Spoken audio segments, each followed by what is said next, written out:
Hello mga idol. Nandito naman tayo sa dagat mga idol. Nangunguha na naman tayo ng ating maibenta para maibili ng bigas.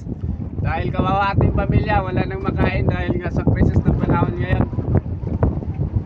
Flex ko lang ang aking huli ngayon mga idol.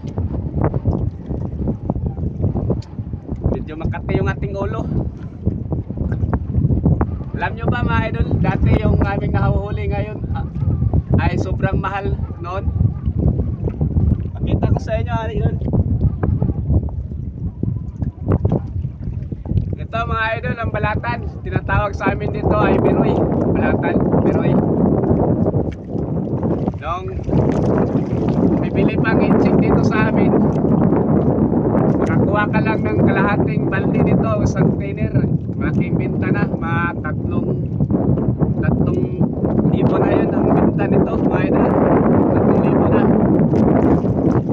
Ngayon, kuha ka ng isang container ay buti na lang kung umabot ng 500.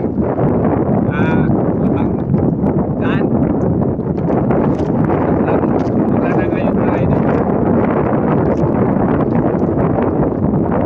Sobrang buti pa na lulutuin nun. Mahal pa. At saka ito rin mga idol, kapinan, sea urchins. Sobrang mahal din dati nito.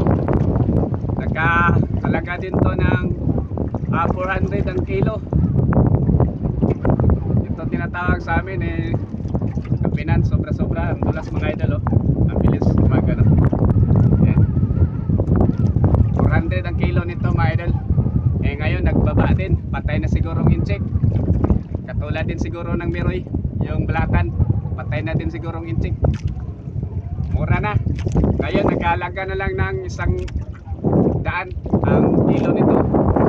O siguro sa ibang lugar ay 150. Sobrang mura na lang mga idol.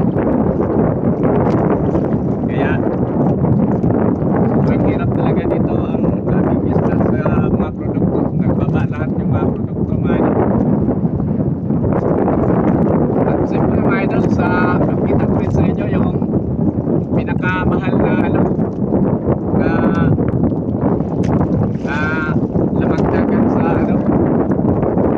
yung ganito mga idol, tawag sa amin dito ay seahorse. Sobrang mahal nito mga idol, yung bumili pa yung insik dito. 1 kilo nito mga idol, nagkahalaga ng 30,000. 1 kilo nito. Ngayon siguro nalugi siguro yung insik, o kaya namatay na yung insik bumili nito. Sobrang mahal na nito, sobrang mura na lang mga idol. Nagkahalaga na lang siya ng mga 1 kilo nito, 1,500 na lang ang kilo nito. Pero sobrang dami na, bira na lang kasi hindi na masyadong kinukuha namin dito dahil ang mura na. Kaya wala na, itapon na lang natin to. At saka mga idol, nakita nyo naman ito mga idol, wala tayong ulam. Ito na lang ang pagkinan dito yung sea urchins.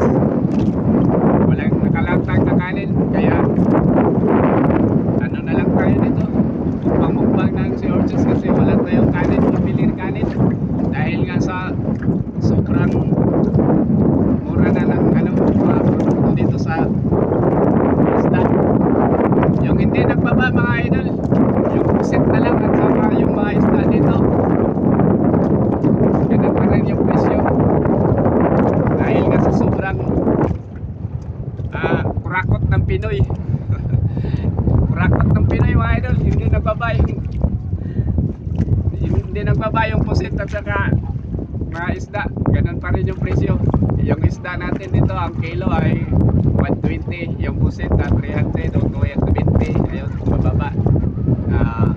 Pinaka mababa at 220. Kaya pang lang tayo ng mga idol. Sea urchins kasi wala naman tayong bigas ngayon.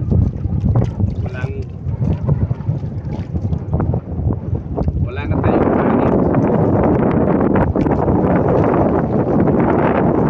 Kaya nag-check mga idol, kaya nalupi na yung ating